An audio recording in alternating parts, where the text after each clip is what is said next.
I have a friend who used to be a coach driver in Spain, and so he would drive hundreds of kilometers, and every 100 kilometers he would have to stop the coach and go out and just scrub the windshield because Oh there would yeah. be so many insects. Oh right. Yeah. And so towards the end of his career, he didn't have to stop anymore. No.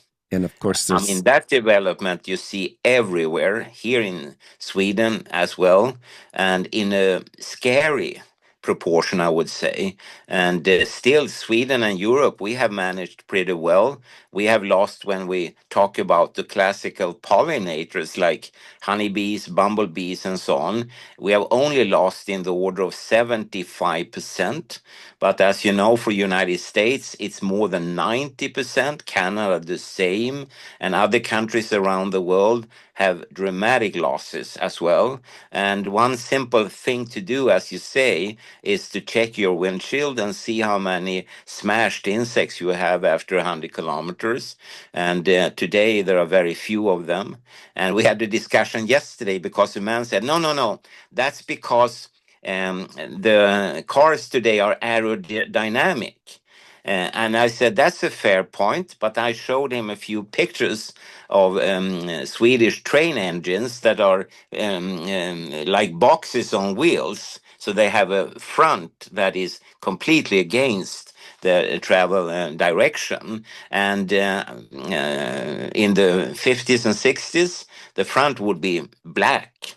Today, there are single smashed insects, so there is a strong reduction. And also here in Sweden, the last half year, the World Wildlife Fund in Sweden have had big billboard ads telling people, please plant flowers and bushes, trees that these insects like. So they try to swing the development around, but it doesn't make any big difference, I wouldn't say. And a few days ago, a thing happened which I have warned for well many many years.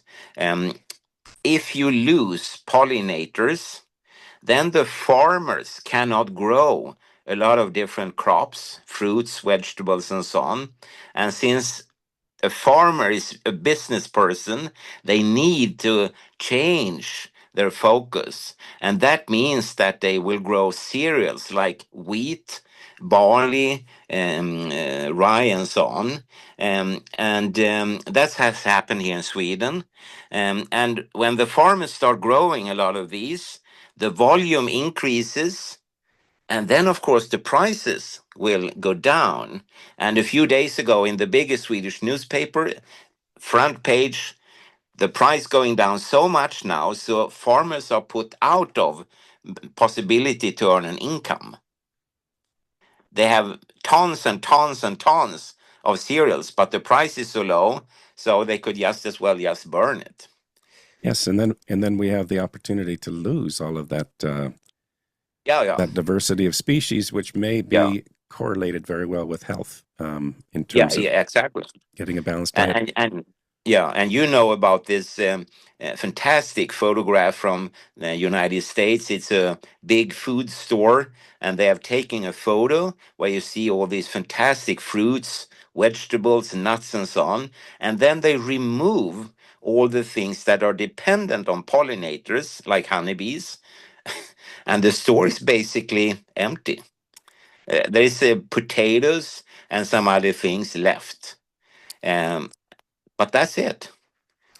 And I think it takes much less.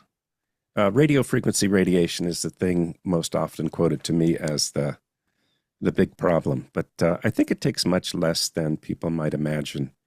And the reason I say that is because I live in a relatively pristine area in the mountains. We have a lot of terrain here. As I say, we're about 40 miles from the Canadian border, and very low population, relatively speaking, 1,851 square miles, and less than 100,000 people. And so the peak RF radiation in this area is less than 5 microwatts per Yeah. square meter, and Oh, yet that's very good. and Yeah. yet I've lived here a long time, and 25 years ago, If you had clover in your lawn, you would have a carpet of bees, Yeah, honeybees, of and course. all Yeah, of of the course. all of the flowers would have honeybees. And last Yeah. year, I counted my first bee at the end of August, and I looked every day. Oh, oh, wow. And I saw maybe, I can't say if I saw the same bee again and again, but maybe 10 bees I counted that season. Oh, It's yeah. been a little bit better this year, but just dramatic change. So we need to Well, it's a, beware. yeah, it's a colossal reduction, you know. And I read a lot of newspaper articles from the United States, various areas, and they report more than 90%. And I had, maybe I told you another time, I had a letter from a friend in Canada, an old man. Unfortunately, he has passed away since then. But he asked me why all the birds in his garden had disappeared, and I said, I don't know. But if you send me a list of the birds that you are missing, maybe I could come up with some idea. And he sent me the list, and I returned an email to him and said, oh, this is very easy to answer. All these birds that you mentioned are insect eaters. There are no insects left in Canada, so there is nothing to eat, no birds. They are gone. Uh, And he was very sorry. Yeah, because yeah, you know, and the list, they were sort of regular birds, but he missed them, of course. And his garden was silent, no singing, no fluttering, nothing.